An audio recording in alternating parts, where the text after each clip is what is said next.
Hello, hello, hello, and welcome to the Cordall Experience, where I talk Buckeyes from the fans' point of view. So if you're liking this segment, please hit the like button. If you enjoy Buckeye talk in general or Buckeye content, please subscribe. So y'all, we are in the playoffs, but you know what? I ain't talking playoffs this particular segment, talking Ryan Day and CJ Stroud, because those two topics alone could fill up a whole hour. But I'm gonna talk just briefly about Ryan Day and CJ Stroud, and then we'll save the playoff talk for another segment. But just want to get into the Ryan Day thing and just get it off my chest once and for all, and be through with the Ryan Day talk. I was following the Michigan game. It was blowing up. Social media was blowing up. Y'all ready to run Ryan Day out of town. You lose twice to Michigan in a row. Yeah, they ready to run. They ready to run Ryan Day out of town. You can't lose to Michigan, but two-game losing streak to Michigan. They ready to run Ryan Day out of town, and it's not going to happen.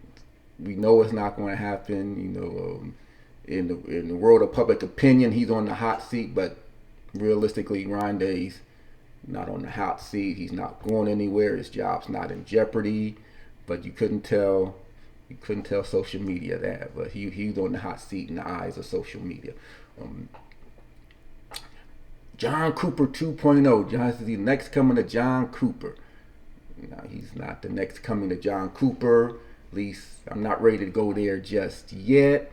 He is going to have to beat him, but he's not John Cooper just yet. When you compare him to his predecessor, yeah, it doesn't look good. It doesn't look good. When you compare him to Jim Tressel and Urban Meyer, it doesn't. The record does not look good. I believe they won with 17-1 against Michigan, and Ryan Day's already 1-2. So that in and of itself is it's not a good look. Not a good look. But see, John Cooper, no, he's not John Cooper. And of course, the only other loss during that time was Luke Fickell's interim head coaching thing. So those are the only losses we've had to Michigan prior to Ryan Day getting here and now going 1-2 against Michigan. But let's just again slow your roll on the Ryan Day talk about getting him fired. Is it good for discussion? I guess we can start having those discussions what happens moving forward if he can't beat Michigan. But as of this moment right now, he's not on the hot seat. Look at his overall record since he's been at Ohio State. My man is 45-5. How many people would die for a 45-5 record? And I know the standards are we've been spoiled, y'all, here at Ohio State. We're spoiled. We're a spoiled, rotten fan base. That someone's gonna go 45-5, and you guys are ready to run them out of town. There's only one entity I know that's perfect, and that's not man. So you're not getting. I don't know what you want here at Ohio State, coaching at Ohio State. Does he have to beat Michigan? Yeah, but you trying to run somebody out of town that has a 45-5 record? That to me, that's just crazy. That's just crazy talk that ain't gonna happen anytime soon. So he has the 5 losses. Let's look at those losses. He lost to Oregon last year, which sort of set the table for what was to come, you could say, looking back on things now. But he lost to Oregon, which he lost to an Oregon team whose only 2 losses the remainder of that year was to Utah, the team we ended up beating in the Rose Bowl. So we lost to Oregon, and they exposed our defense, if it hadn't been exposed already. But we lost to Oregon. And again, the only other team to beat Oregon, I believe, was Utah during the regular season, the team that we beat in the Rose Bowl. Then who are the other 2 losses? 2 losses to Michigan. The first one up in Ann Arbor, we can sort of, all right, that was Ann Arbor. You guys were due one out on your home field. And then, of course, the loss the other week to Michigan. In the realm of good losses, bad losses, technically, those are good losses because Michigan, they were a playoff team. But in the eyes of Ohio State fans, that's a bad loss. But you got to look at the big picture. When you talk, always talk good losses, bad losses. That those are good losses. If you want to get technical about it, you lost to a Michigan team that went to the playoffs the last 2 years. Okay, it was bad. It was Michigan, but good loss, bad loss. Those are good losses. Then what are other 2 losses in the actual playoffs? Those are the 5 losses in the playoffs. One, the Clemson, and we know that's just a hard game to even talk about. Cause technically, we shouldn't have lost that game. We all know what I'm talking about. The targeting call that shouldn't have been, the fumble that should have been. So I don't like blaming losses on stuff like that. But those are 2 calls that just changed the outcome of that game. But anyway, that was one of your playoff losses. And then the one where we were just totally outclassed and dominated was Alabama, which probably was the first game that really exposed our defense, because our defense was pitiful in that game. But those are the 5 losses, people. All of them 4 of them to playoff teams, and 1 to an Oregon team. That we beat the team that beat them. Those are the 5 losses, and you guys are ready to run someone out of town based on those 5 losses. I know it's Michigan, but those are just 5 losses out of the 5-year period. And one of those losses shouldn't have been a loss. I'm going to keep saying that. That Clemson fiasco, it's hard to overcome some calls, period.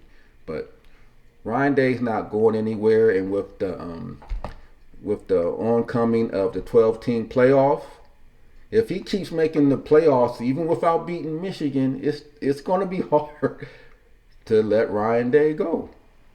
Because the ultimate goal is to win the national championship. So moving forward, once we get into the 12-team playoff format, let's say he loses to Michigan the next 2 years, but within those next 2 years, he goes on and wins the national championship. First of all, that's going to smash all the John Cooper talk. And then secondly, he's won the national championship. He may not have beaten Michigan, but the way it's going to move forward now, you can lose to Michigan and still win the national championship.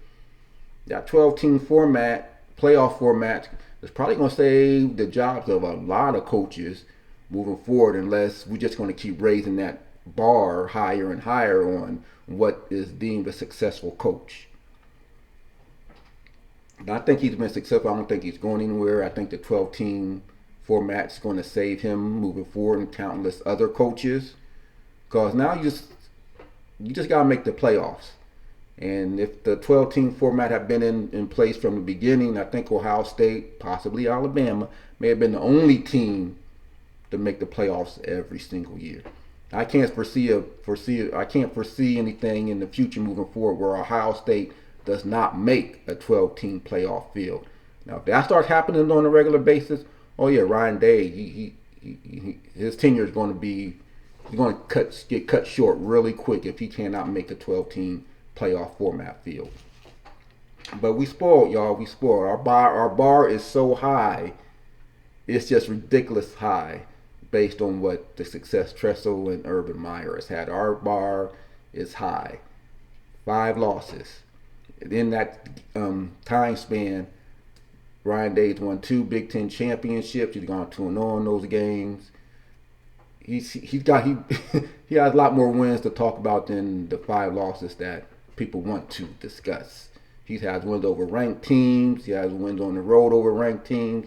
He's beaten his fair share of teams. He's not John Cooper just yet. He's winning the games. And unlike Urban Meyer, who's lost games he shouldn't have lost, that kept us out of the playoffs. He lost to Purdue, he lost to Iowa, lost to Michigan State in the championship game. Urban, he has some little knocks on his thing. He lost to teams he shouldn't have lost. So far, to his credit, Ryan Day's beaten everyone he should have beat. Urban Meyer can't say that. Of course, he has the 7-year run. Day's only in year 5, but he's beaten everyone he's needed to beat thus far. So hope he can keep that going. If he can make it in the playoff, Ryan Day's not going nowhere. So that's my brief take on Ryan Day. Now, my brief take on CJ Stroud. You've seen him in my previous stuff. You know I love CJ Stroud. I think he's the best quarterback In the playoffs, I think what he can do throwing the ball is unmatched in the playoffs. In college football, I think he's an extraordinary person when it comes to throwing the ball. With that said, he got, and you guys, who've seen in my previous segment, my big thing with CJ Stroud and with a lot of folks in Buckeye Nation is he will not run the ball. I think it hurt us in the Michigan game, and it hurts us in the games we struggle to run the ball. CJ Stroud will not run the ball. Of the Heisman, he will not run the ball. That's the one thing he will not do. And we know he can do it because he did it. He's done it before. I mean, his very first start when he had to spell Fields when he first got in, his very first run went for a touchdown against Michigan State a few years ago. But since then, up until that Northwestern game, he's just simply refused to run the ball. And that's been a debate among Buckeye Nation since he's been the starter. You have folks on the one side, we don't want another JT Barrett. We don't want a running quarterback. Yada yada. And they just get fixated on JT Barrett and him running the ball. We don't want a JT Barrett. Okay, whatever. We got someone who can throw the ball. Just let him throw the ball. But I've argued in the past, and this has been my only thing with CJ Stroud is he's a terrific thrower of the ball, but at some point you got to get dirty and run the ball to move the chains. A quarterback's job is not only just throwing the ball. You got to move the chains. Third down is where the quarterback makes their money in the NFL. What are you doing on third down? And oftentimes, it's wide open. You can see it. We can see it on TV, so I know he sees it on the field. There's 5-6 yards to be had, and he won't take it. He'll sit back, linger. He'll either force the ball down the field, or he'll take the sack, or he'll throw the ball away, but he won't get that necessary yards to make it a third and short, or to get that first down, to keep the chains moving, to keep your defense off the field. Your quarterback's job is to move the ball by any means necessary. So that means you got to run every now and then. You got to run it. You got to run the ball. And going into the playoffs, that's one thing that these other quarterbacks will do that CJ Stroud won't do, is that they'll pull the ball down and run it. We saw in the TCU Kansas State game. Stetson Bennett has done it throughout the course of his career running the ball, and we see McCarthy do it. And he runs when he needs to run. That's the one thing CJ Stroud will not do. But now, with all that said, heading into the playoffs, if there's one quarterback I do want on my team, it's CJ Stroud. I want him because I think he's the best quarterback in the playoffs. I think, bar none, because when it comes to CJ Stroud, it's not a matter of, I put him in two camps. There's the can't do and the won't do. Now follow me here. You got the can't do and the won't do. The can't do are the quarterbacks, or the other quarterbacks in the playoffs. Stetson Bennett, Max Dugan, and who's my JJ McCarthy. They can't do what CJ Stroud can do in terms of throwing the ball. They don't have the arm talent to do it, at least in my opinion, they don't. They can't do what CJ Stroud does. On the other hand, CJ Stroud simply won't do what those other three are willing to do, and that's just simply run the ball when the opportunity's there. Can't do, won't do. You can fix a won't do, because you just make it you can just do it. If you won't do it, brother, you just gotta get the will to run. It's much easier to turn a won't do into a will do, and in terms of turning something that you can't do. Because if you can't do it, you can't do it. You ain't got the arm talent. You're not all of a sudden going to have the arm talent moving into the playoffs. CJ Stroud, we know he can put passes there on a dime because he has the arm talent to do it. Those other quarterbacks, maybe once in a while, but not on the consistent basis that CJ Stroud can do it. That's a can do. He has the arm talent to do some of the stuff he does through the air. as opposed to him not wanting to run. There's a big difference. They can't do what he can do. CJ Stroud can throw the hell out of a football on a consistent basis. Much more on a consistent basis than what these other quarterbacks in the playoffs can do. Him, on the other hand, he just won't run as willingly as these other quarterbacks in the playoffs will do. Can't do, won't do. In the playoffs, he can simply say, I'm going to run the ball. He can will himself. He has to will himself to run, fine. He just needs to do it. And he's done it before. Can't do, won't do. They can't do what he can do. But he can do what they can do. Maybe not the highest level, but he can do what they can do. It's just a matter of will he do it when the opportunity presents itself. So, my thing with CJ Stroud. He just needs to run. I'm saying if he can get anywhere from 20 to 30 yards rushing, and that's what, maybe one scramble a quarter for 5 or 6 yards. Just one a quarter. Keep the chains moving, get a third and short. If he does that 20 to 30 yards, I bet Ohio State wins. That's all I'm at. Ohio State wins 20 to 30 yards, and we'll break down the actual game. But I just wanted to focus on Ryan Day and CJ Stroud. If CJ Stroud can run for 20 to 30 yards, one scramble a quarter, got 4 quarters. Give me one scramble for 5 yards a quarter to move the chains. If he rushes for 20 to 30 yards, I bet Ohio State's in a good position to win if they don't win it outright, period. That's all Stroud has to do. It's on him whether Ohio State wins or loses. It depends on, not all on him, but he can really affect the outcome of the game if he elects to run when the opportunity presents itself. Don't get it twisted. When the opportunity presents itself, that's all what me and countless other Ohio State fans have been wanting. When the opportunity is there, get the 5 yards, take a knee, get the 5 yards, get out of bounds, help move the chains. He does that, Ohio State's going to literally be unstoppable. They literally going to be unstoppable because they got the offense. They got the offense moving forward, and that's my own little thing, and it's been my one little thing about CJ Stroud these last 2 years is his unwillingness to run the ball. It's not that he can't do it, he just won't do it. And like I said, there's a big difference between can't do, won't do. Those other quarterbacks can't do what CJ Stroud can do in terms of throwing the ball, not consistently. They can put it on a dime every now and then, but on a consistent level, no, they can't do what CJ Stroud does. But he can do what they can do. It's just a matter of will he do it. Run the ball. Just run the ball. And you can change your legacy, CJ. It's your chance to change your people's perception of you right now. We all know you're a good thrower of the ball, but right now your lasting legacy is you could not beat Michigan. You got a chance to write a lot of stuff in these playoffs.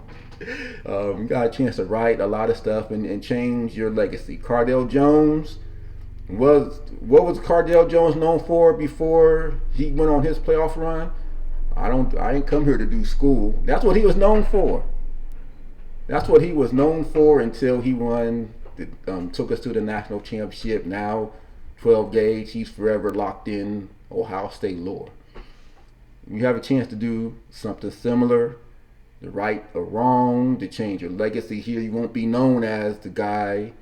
Well, you'll still be known as the guy. I can't say you ain't going to never be known as the guy that lost twice to Michigan. But if you can go on and win a national championship by beating Georgia, an SEC team, and then beat Michigan in a rematch, oh, Lord, if you can do that, CJ Stroud, you'll go down in history as one of the.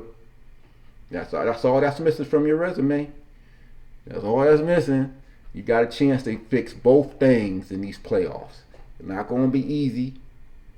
Not saying it's going to be easy, but you have the opportunity to go out and beat an SEC team in Georgia. You got to go out, an opportunity, should Michigan win their game, because that's not a given they're going to win their game, but should Michigan beat TCU and should we get past Georgia, you got a chance to, on a rematch, or on a high stage, but no, I ain't going to get ahead of myself. Let's just do what you need to do to beat Georgia. You leading up to that Michigan game, you said you would do whatever, you would die for the offense. I didn't see it in that Michigan game.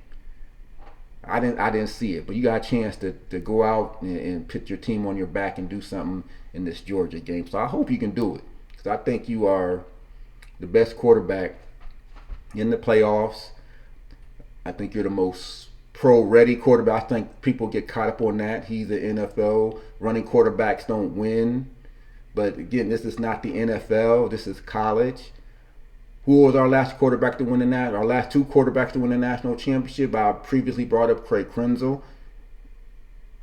Anyone, I'm going to tell you, Craig Krenzel was not a thrower of the football, but Craig Krenzel was tough as nails. He did what he needed to do to win the game, and he got us a national championship. And he doesn't have nearly half the arm talent that CJ Stroud has, but Krenzel would run when he needed to run. Cardell Jones, more your prototypical drop back passer, but what did Cardell do? He ran when he needed to run. Of course, not many people are going to try to tackle Cardell because he was a big boy, but he ran when he needed to run. So folks saying that running quarterbacks aren't going to win, it's been proven running quarterbacks can win in college. We did it ourselves. Craig Krenzel, running quarterback, dual threat run, whatever you want to call him. Craig Krenzel was not a pocket passer. He'll tell you that himself.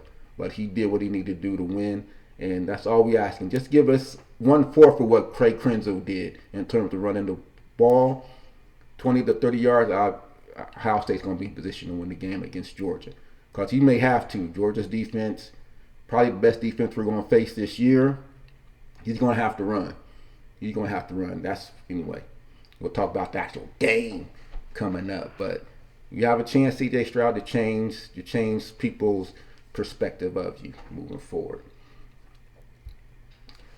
So about not to get totally into the game, but then found out that Jackson has finally shut it down. Jaxon Smith-Njigba shut it down, and the only why I'm bringing this up because it's just funny how everyone says once a Buckeye, always a Buckeye. We love our players, this, that, and the other. We love our players until we don't. And as soon as the announcement came out that he was not going to play, he started getting raked through the coals. I mean, I don't get it. And then just to get on the injury thing, Trevion Henderson got raked through the coals all year. They need to bench him. He's not the best back. Forgetting what he did last year when he was healthy. You guys, the injuries, the dude's injured. That's what I mean. Before I pivot back to Jackson, Trevion tried to play injured all year, and people got on him for it. He's soft. He goes down too easy. Yeah, and one thing after another, while people soured on Trevion Henderson. And this is someone that tried to play while hurt. You guys didn't even appreciate that. He tried to play while hurt, and you still was on him. Still talked about him. Still want him to go. He needs to transfer out. He's this, that, or the other. And now Jackson, and I said, go back. I'm going to keep telling y'all to go back and look at my other stuff, because I previously had said a lot of this stuff. I said if Jackson could not play in that Indiana game, then they need to shut him down for the year, because he's not going to be any good to the team, in my opinion, if he can't go in that Indiana game, because it's not enough time to get him acclimated back to the offense. There just wasn't. If he's hurt, he's hurt. He tried to play, folks. Y'all saw the Wisconsin game. It was a simple out pattern. He pulled up lane. You just can't deal with hamstrings like they're any other injury. Hamstrings are delicate, and if anything, football players in general. But if you can't run because you got a bad hamstring, you can't run. And people are mad because they feel he could suck it up and play anyway. And they're just calling him soft because he doesn't want to play. And they're so bad, he had to come out and put a statement. And it shouldn't have to get to that, but you got these ESPN folks doubting him. And he had to come out and put out a statement saying, if I could play, I would. But people, I can't play. And those who've played before, we had hamstrings, you know that you can't mess around with hamstrings. You just can't. You have to take people at their word. If he can't play, he can't play.